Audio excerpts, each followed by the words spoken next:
बीड शहरातील 1 कोटी रुपयांच्या लाच प्रकरणातील आरोपी अर्थात गुन्हे शाखेचे पोलीस निरीक्षक हरिभाऊ खाडे यांच्या घरावर लाचलुचपत प्रतिबंधक विभागाकडून झडप घेण्यात आली।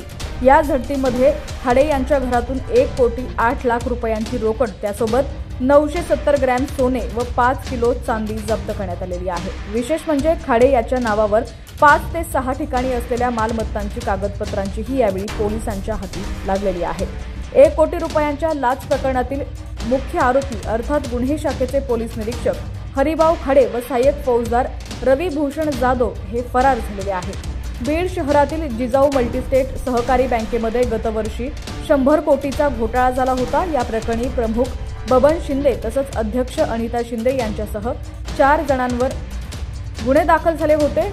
याचा तपास आर्थिक गुन्हे शाखेच्या हरिभाऊ खाडे यांच्याकडे होता।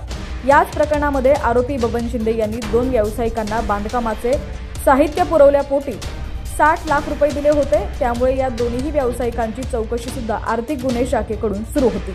याच गुन्ह्यामध्ये आरोपी करण्याची भीती दाखवून पीआय खाडे यांनी या दोघांकडे 50 लाख अशी एकूण 1 कोटी रुपयांची लाच मागितली होती। अखेर 30 लाखात तडजोड झाली होती।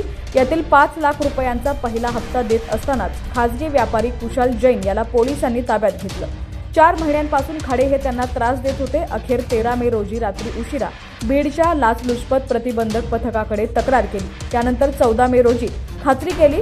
15 मे रोजी पैसे घेऊन तक्रारदार खाडे यांच्याकडे गेला होता। यावर खाडे यांनी आपण पुण्याला आलो असून जैन या व्यापाऱ्याकडे पैसे देण्यास सांगितलं आहे। जैननं पैसे स्वीकारताच एसीबीनं त्यांना पकडलं। त्यानंतर खाडे आणि हवालदार जाधव यांचा शोध सुरू आहे। उपअधीक्षक शंकर शिंदे, भारत गरडे, अमोल खरखाडे, अविनाश गवळी, हनुमंत गोरे, सुरेश सांगळे आणि अंबादास पुरी यांच्या पथकानं ही कारवाई केली होती। दररोजचे अपडेट्स पाहण्यासाठी HPN मराठी न्यूज चॅनलला सबस्क्राईब करा आणि बेल आयकॉनवर क्लिक करून नोटिफिकेशन्स मिळवा, जेणेकरून आमचे अपडेट्स लवकरात लवकर तुमच्यापर्यंत पोहोचतील।